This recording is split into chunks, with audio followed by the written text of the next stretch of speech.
Chapter 28. Su Fengnian led a group of valiant cavalry back to the mansion and arrived at the courtyard where the old man lived. As soon as he entered the room, he saw a table full of delicacies.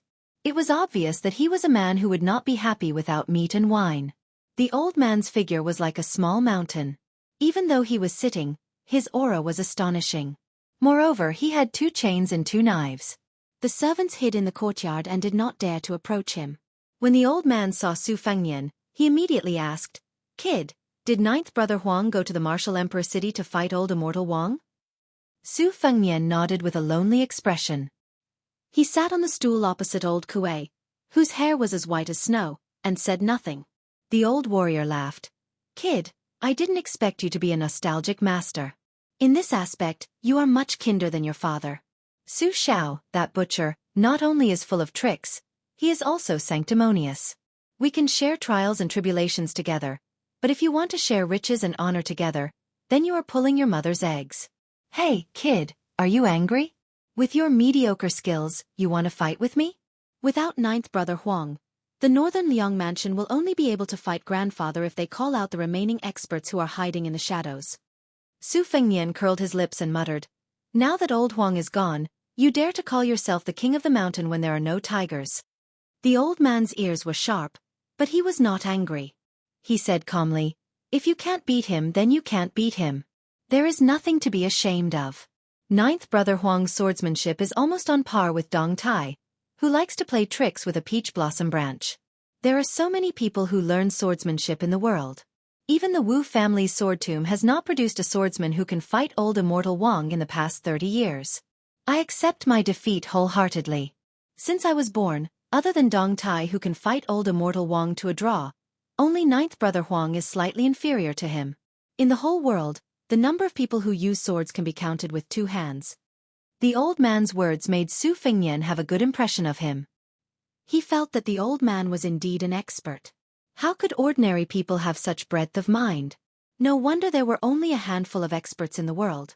It was excusable that he could not become an expert. But just as Su Fengnian started to admire him, old Kuei's words ruined the image of an expert that he had inadvertently built up. "Kid, where can you find a more spacious toilet? Grandpa can't get used to sitting in the lavatory inlaid with gold and jade. I've been stuck at the bottom of the lake for all these years, and I can't even relieve myself when I want to. You can probably smell it from miles away." Haha. Looking at the old man, whose mouth was still stuffed with barbecued meat, he wanted to go to the outhouse to smoke people. Su Fengnian's face was stiff and twitching. He got up and called for the servants to lead the old man, who was mopping the floor with chains and giant sabers, to the outhouse. His Royal Highness quickly ran away like the wind. Along the way he kept cursing, "Expert your mother." Wutong Garden was the place where Su Fengnian grew up. Because of the ancient saying, "A phoenix does not rest unless it is a tree." The great pillar of the country, Su Xiao, always liked to say earnestly, "Son, when your mother gave birth to you, she had a dream that a phoenix entered her stomach. You are a natural talent. If I don't love you, who should I love?" At first, Su Fengnian would refute, "Then why didn't any expert say that I was a martial arts prodigy?" Su Xiao would explain, "True experts are those who are not willing to move once they take root in a place. Look at Wang Xianji and those old swordsmen of the Wu family's sword tomb. Which one of them would come out and claim to be an expert? Those who come out to make a living are all liars. How could they see through my son's natural talent?" After Su Fengnian's ears grew calluses, he simply ignored this. He felt that as the heir of the only prince with a different surname in the dynasty, he didn't need to roll up his sleeves and beat people up. However, in his heart, he was still a little envious of those heroes who jumped onto roofs and vaulted over walls and competed on the roofs of the city walls when they had nothing to do. As for now, after seeing the godly skills of horsekeeper old Huang and the white-haired old man, he couldn't help but feel a little regretful.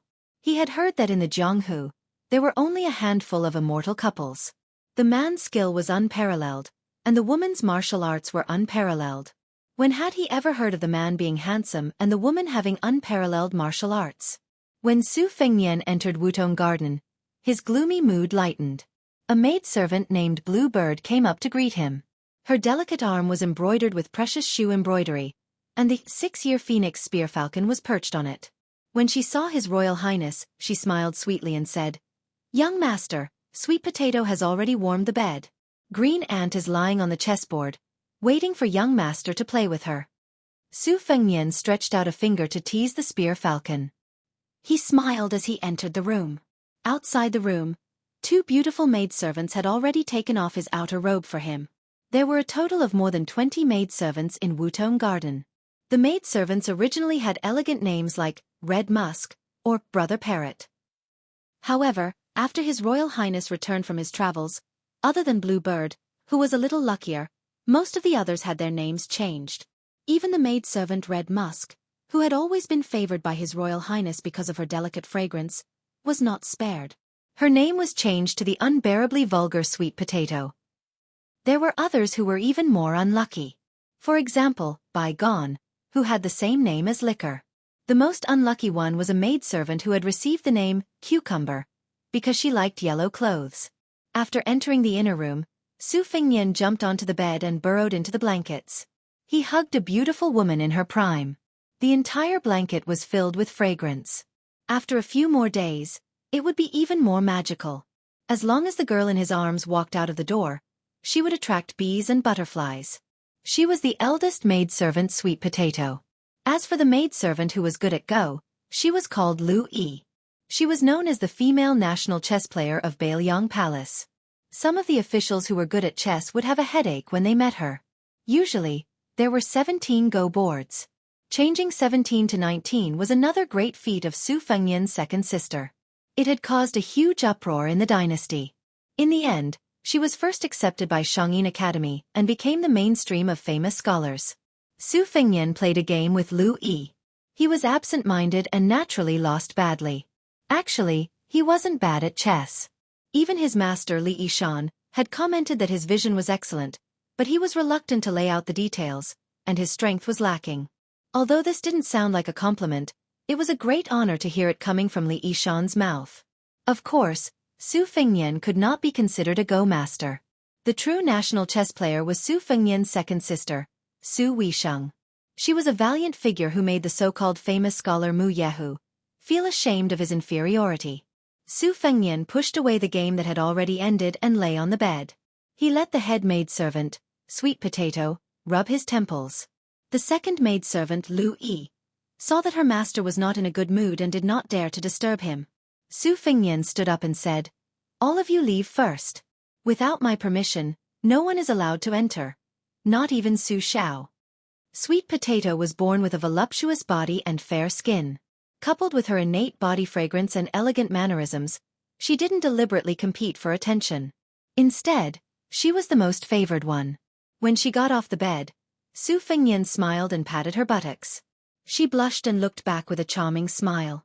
After the maidservants left, Su Fengnian immediately sat up straight and took out what could probably be called a sword manual.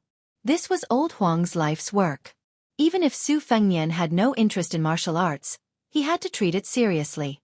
He hid it in a box made of unknown material under the bed. In order to open the box, one had to move 72 small compartments without missing a step. The box was extraordinarily hard. Even if one tried to hack it with a sword, one would not be able to get what was inside. Su Fengnian's movements were skillful. He could open the box even with his eyes closed. He put the sword manual inside and pushed the box back into the secret compartment under the bed. Only then did he lie down on the big bed.